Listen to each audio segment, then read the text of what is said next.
Welcome to DIY Video Studio, the channel that helps you turn a passion into content. In one of my other videos, I showed this setup using an Android smartphone as an external camera monitor. This gives you a larger screen than the camera's LCD display. But some viewers wanted to know how to save photos and videos from a DSLR or mirrorless camera onto the phone. Although you can use this setup to record videos to your phone, there are other ways of transferring videos and stills to your phone, and I'll show you later, so stick around until the end. In the meantime, can I ask for your support with a like, share and subscribe? To hear when I publish more videos, smash that notification bell. Now back to this setup. There are times when it can be useful to record video or take a still image of what's on the camera screen. I frequently do that for my own how-to videos and blog posts.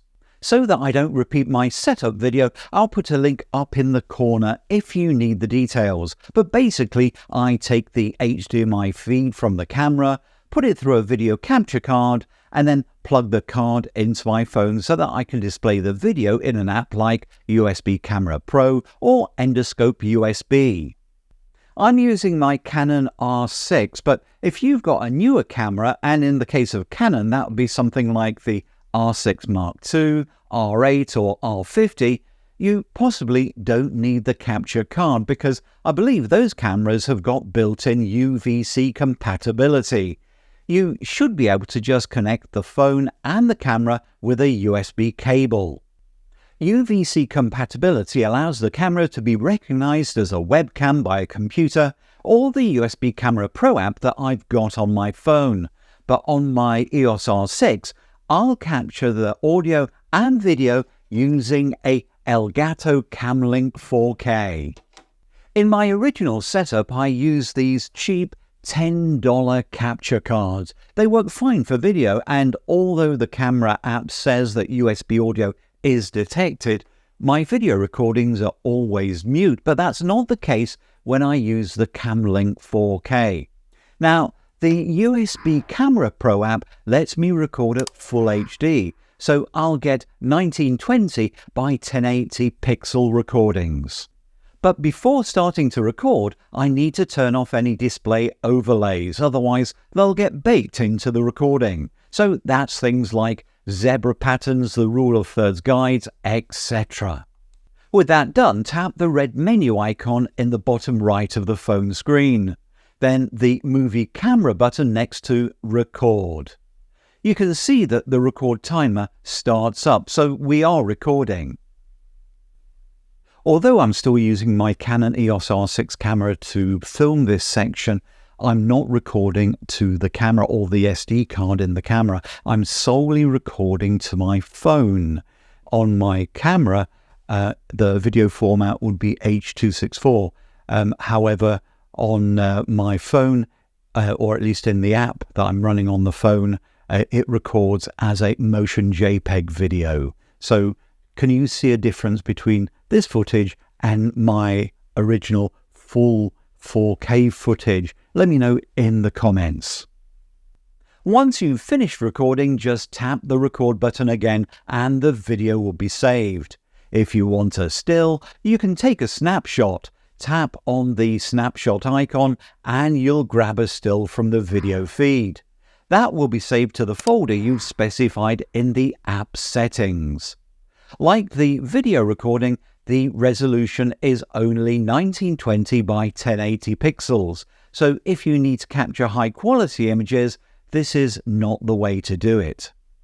For high-quality images, shoot with your camera in the normal way and save the images to your SD card. You can then transfer the images to your phone in a couple of ways, either wirelessly or by using a USB cable. To transfer the images wirelessly, you'll need to install your camera manufacturer's camera app. In the case of this EOS R6, that's Canon's Camera Connect app. Once installed, follow the instructions to pair the camera with the phone app, and then connect. After connecting my EOS R6, the app gives me two options: import images and shoot. I'll tap on Import Images and the app switches the connection to the fastest available, which is Wi-Fi, and then connects to the camera. After a few seconds, the thumbnails will appear. Scroll down to the image that you want. I'll choose this one, me doing jazz hands. Tap on Import at the bottom of the screen, and we've now got some options. I want my full quality files and I don't want to delete the location information, so I'll disable those and tap OK. The image is now imported into the phone's gallery, and I'll show you that it's there by opening the gallery. There it is. The other way of doing this is to connect camera and phone with a USB cable. Once you've done that, a panel will open and it asks you to choose an app. Tap on Gallery. Next, tap on the menu icon in the bottom right corner. That's the one with 3 horizontal lines.